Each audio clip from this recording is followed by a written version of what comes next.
Sir, പൊതുവിദ്യാഭ്യാസം കിഫ്ബിയുടെ പദ്ധതിയിൽ ഉൾപ്പെടുത്തി 376 സ്കൂളുകളുടെ നിർമ്മാണം ഈ സർക്കാർ അധികാരത്തിൽ വന്നതിന് ശേഷം പൂർത്തീകരിച്ചിട്ടുണ്ട്. 400-ലധികം സ്കൂൾ കെട്ടിടങ്ങളുടെ നിർമ്മാണം പൂർത്തീകരിച്ചുകൊണ്ടിരിക്കുകയാണ്. സർ, 2021 മെയ് മാസത്തിന് ശേഷം സർക്കാർ എയ്ഡഡ് മേഖലകളിൽ 30,564 അധ്യാപക നിയമനങ്ങൾ നടത്തിയിട്ടുണ്ട് സർ. കൂടാതെ 2612 അനധ്യാപക നിയമനങ്ങൾ നടത്തിയിട്ടുണ്ട്. സർ, കുടിശ്ശികയായിരുന്ന LSS USS സ്കോളർഷിപ്പ് മുഴുവൻ തുക സംബന്ധിച്ച് മുഴുവൻ വിദ്യാർത്ഥികൾക്കും നൽകി തീർത്തിട്ടുണ്ട്. ഇപ്പോൾ അതിനനുസരിച്ചുള്ള കൂടുതൽ ഫണ്ടും ഈ വർഷത്തേക്ക് മാറ്റിവെച്ചിട്ടുണ്ട് സർ. വിദ്യാകിരണം പദ്ധതി അടക്കം ഉള്ള വിവിധ പദ്ധതികൾ ഈ ഘട്ടത്തിൽ നടപ്പിലാക്കിയിട്ടുണ്ട്. അതിൻ്റെ ഡീറ്റെയിൽസ് ഉണ്ട് സർ, ഞാനതെല്ലാം പറയുന്നില്ല.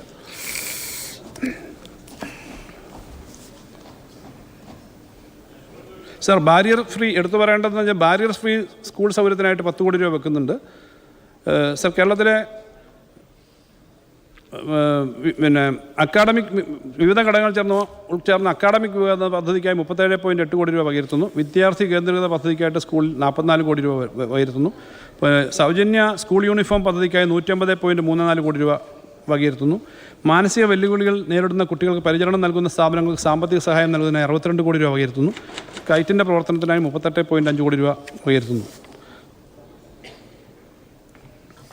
സർ, കേന്ദ്രാവിഷ്കൃത പദ്ധതിയായ സമഗ്ര ശിക്ഷ അഭിയാനുള്ള ആകെ സംസ്ഥാന വിഹിതം 340 കോടി രൂപയാണ്. ഇതിൽ 55 കോടി രൂപ സംസ്ഥാന പദ്ധതി വിഹിതത്തിൽ നിന്നും ബാക്കി തദ്ദേശ സ്വയംഭരണ സ്ഥാപനങ്ങളുടെ വിഹിതത്തിൽ നിന്നും കണ്ടെത്തുകയാണ്. സമഗ്ര ശിക്ഷ അഭിയാൻ്റെ പ്രൊജക്ട് ഡയറക്ടറേറ്റ് നടപ്പാക്കുന്ന പ്രവൃത്തികൾക്കായിട്ട് 20.5 കോടി രൂപ വിലയിരുത്തുന്നു. കുട്ടികളുടെ പോഷകാഹാര നില മെച്ചപ്പെടുത്തുന്ന ഉച്ചഭക്ഷണ പദ്ധതിക്കായി 402.14 കോടി രൂപ വകയിരുത്തുന്നു. ഇതിൽ കേന്ദ്ര വിഹിതത്തിന് ആനുപാതികമായിട്ടുള്ള സംസ്ഥാന വിഹിതമായിട്ടുള്ള 150 കോടി രൂപയും പാൽമുട്ട ഉൾപ്പെടെയുള്ള അധിക ചെലവുകൾക്കായി 252.14 കോടി രൂപയും വകയിരുത്തുന്നു. സർ, ഉന്നത വിദ്യാഭ്യാസ മേഖലയിൽ വിവിധ പദ്ധതികളുണ്ട്. അതിനകത്ത് എല്ലാ കാര്യവും വായിച്ചതായിട്ട് കരുതും എന്ന് ഞാൻ കരുതുന്നു. സർ, എല്ലാ സർവകലാശാലകളുടെയും കേരള സർവകലാശാലയുടെ വിവിധ പ്രവർത്തനങ്ങൾക്ക് 37.2 കോടി രൂപ, കോഴിക്കോട് സർവകലാശാലയ്ക്ക് 33.8 കോടി രൂപ, മഹാത്മാഗാന്ധി സർവകലാശാലയ്ക്ക് പദ്ധതി വിഹിതം 38.4 കോടി രൂപ, ശങ്കരാചാര്യ സർവകലാശാലയ്ക്ക് 22.05 കോടി രൂപ, കണ്ണൂർ സർവകലാശാലയ്ക്ക് 34 കോടി രൂപ, ലീഗൽ സ്റ്റഡീസ് 12.2 കോടി രൂപ എന്നിങ്ങനെ വിലയിരുത്തുന്നു.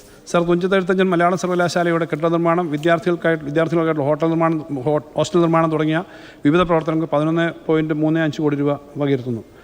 ഉന്നത വിദ്യാഭ്യാസ മേഖലയിൽ മികവിൻ്റെ കേന്ദ്രങ്ങൾ സ്ഥാപിക്കുന്നതിനായി 13.4 കോടി രൂപ വെക്കുന്നു. സാർ, ഒരു പുതിയ പദ്ധതി ഗവേഷണ രംഗത്ത് പ്രഖ്യാപിക്കുകയാണ് സർ. സംസ്ഥാനത്തെ വിവിധ സർവകലാശാലകളിലും ഗവേഷണ കേന്ദ്രങ്ങളിലും പ്രവേശനം നേടിയിട്ടുള്ള റെഗുലർ ഫുൾ ടൈം ഗവേഷണ വിദ്യാർത്ഥികളിൽ മറ്റു ഫെലോഷിപ്പുകളോ ധനസഹായം ലഭിക്കാത്തയോ ആയിട്ടുള്ള വിദ്യാർത്ഥികൾക്ക് പ്രതിമാസം 10,000 രൂപ വെച്ച് ഫെലോഷിപ്പ് നൽകുന്നതാണ് സർ. ഇതിനായി CM റിസർച്ചേഴ്സ് സ്കോളർഷിപ്പ് എന്ന പുതിയ പദ്ധതി പ്രഖ്യാപിക്കുന്നു. 2025-26 20 കോടി രൂപ ഇതിനായിട്ട് വകയിരുത്തുന്നു. സർ, ചരിത്ര ഗവേഷണ കൗൺസിലിന് 13 കോടി രൂപ, അസാപ്പ് പ്രവർത്തനങ്ങൾക്ക് 35.10 കോടി രൂപ എന്നിവ വിലയിരുത്തുന്നു സർ. ശ്രീനാരായണ ഗുരു ഓപ്പൺ സർവകലാശാലയ്ക്ക് സ്വന്തം ഭൂമി ഈ വർഷം തന്നെ വാങ്ങി കെട്ടിടം പണി ആരംഭിക്കാൻ കഴിയുമെന്നാണ് പ്രതീക്ഷിക്കുന്നത്. ഇതിനായിട്ട് 30 കോടി രൂപ വകയിരുത്തുന്നു സർ. അർഹരായ കോളേജ് വിദ്യാർത്ഥികൾക്ക് വിവിധ സ്കോളർഷിപ്പ് നൽകുന്നതിനായി 36.70 കോടി രൂപ വകയിരുത്തുന്നു സർ. റൂസ പദ്ധതിയുടെ സംസ്ഥാന വിഹിതമായി 30 കോടി രൂപ വകയിരുത്തുന്നു. സാങ്കേതിക വിദ്യാഭ്യാസ മേഖലയുടെ വിവിധ പ്രവർത്തനങ്ങൾക്കായി 266.30 കോടി രൂപ വകയിരുത്തുന്നത് മുൻ വർഷത്തേക്കാളും 19 കോടി രൂപ അധികമാണ്. കൊച്ചി ശാസ്ത്ര സാങ്കേതിക സർവകലാശാലയുടെ പ്രവർത്തനങ്ങൾക്കായി 31.25 കോടി രൂപ, ഇതും കഴിഞ്ഞ വർഷത്തേക്കാളും 45 കോടി രൂപ അധികമാണ്. APJ അബ്ദുൽ കലാം സർവകലാശാലയ്ക്ക് 24.10 കോടി വകയിരുത്തുന്നു. സർ, IHRDക്ക് 32.50 കോടി വകയിരുത്തുന്നു. പുതിയ ക്യാമ്പസ് ഇൻഡസ്ട്രിയൽ പാർക്കുകൾ ഡെവലപ്പ് ചെയ്യുന്നതിനായിട്ട് 10 കോടി രൂപ അധികമായി വകയിരുത്തുന്നു. എഞ്ചിനീയറിംഗ് കോളേജുകൾക്ക് 40.30 കോടിയും സർക്കാർ പോളിടെക്നിക് വികസന പ്രവർത്തനത്തിന് 42.89 കോടിയും വകയിരുത്തുന്നു. സർ, കലയും സംസ്കാരവും കലാ സാംസ്കാരിക മേഖലയ്ക്കുള്ള വിഹിതം മുൻ വർഷത്തെ 170.49 കോടി രൂപയിൽ നിന്ന് 197.49 കോടി രൂപയായി ഉയർത്തുന്നു. Ramendran art gallery. സർ, പ്രസിദ്ധനായ ചിത്രകാരൻ ശ്രീ രാമേന്ദ്രൻ അദ്ദേഹത്തിൻ്റെ ഏകദേശം 300 കോടി രൂപ വിലമതിക്കുന്ന ചിത്രങ്ങൾ സൗജന്യമായി സംസ്ഥാന സർക്കാരിന് കൈമാറുന്നതിന് അദ്ദേഹത്തിൻ്റെ കുടുംബമായി ധാരണ ഉണ്ടാക്കിയിട്ടുണ്ട്. ബഹുമാനപ്പെട്ട മുഖ്യമന്ത്രി തന്നെ മുൻകൈ എടുത്ത് അദ്ദേഹമായിട്ട് കാണുകയും ചെയ്തിട്ടുണ്ട്. അപ്പോൾ കൊല്ലം ശ്രീനാരായണ ഗുരു സാംസ്കാരിക സമുച്ചയത്തിൽ അതിനുള്ള ആർട്ട് ഗാലറി സ്ഥാപിക്കുന്നതിനുള്ള പ്രവൃത്തി പൂർത്തീകരിച്ചിട്ടുണ്ട്. അത് അവിടെ ആരംഭിക്കും. സർ, പത്മനാഭപുരം കൊട്ടാരത്തിലെ ആർക്കിയോളജിക്കൽ മ്യൂസിയത്തിൻ്റെ സമഗ്ര നവീകരണം ഈ ഘട്ടത്തിൽ പൂർത്തിയാക്കിയിട്ടുണ്ട്. സാർ, ജില്ലാതല പുരാവസ്തു പൈതൃക മ്യൂസിയങ്ങളുമായി ബന്ധപ്പെട്ട പദ്ധതിക്കായി 4 കോടി രൂപയും പുരാരേഖ വകുപ്പിൻ്റെ വിവിധ പദ്ധതിക്കായ പ്രവർത്തനങ്ങൾക്ക് 7.5 കോടി രൂപയും വകയിരുത്തുന്നു. സംസ്ഥാനത്തെ പുരാതന നിർമ്മിതികളായ കെട്ടിടങ്ങൾ സംരക്ഷിക്കാൻ 10 കോടി രൂപ വകയിരുത്തുന്നു. മാവേലിക്കര തകഴി എന്നിവിടങ്ങളിലുള്ള പഴയ ബുദ്ധകേന്ദ്രങ്ങളെ സംരക്ഷിക്കുവാൻ 5 കോടി രൂപയും വകയിരുത്തുന്നു.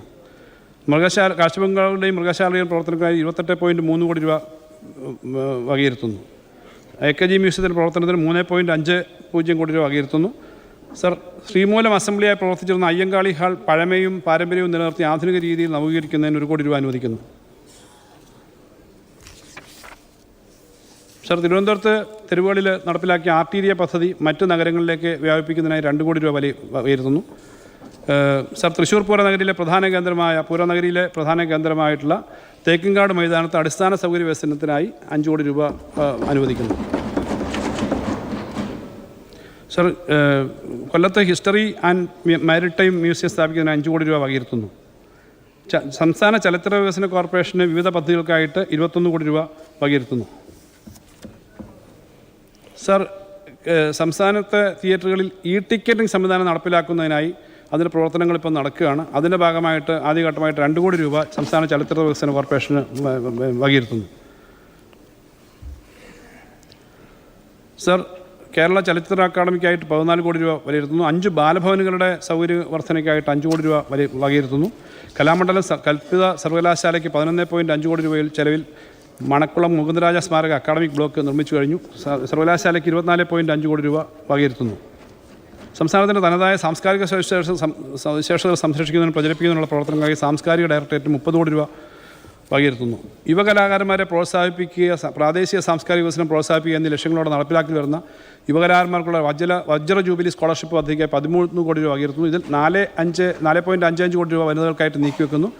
വജ്ര ജൂബിലി കലാകാരന്മാരുടെ കലാപരിപാടികൾ സംഘടിപ്പിക്കുന്നതിനായിട്ട് പ്രത്യേകമായി 3 കോടി രൂപ അധികമായി വകയിരുത്തുന്നു.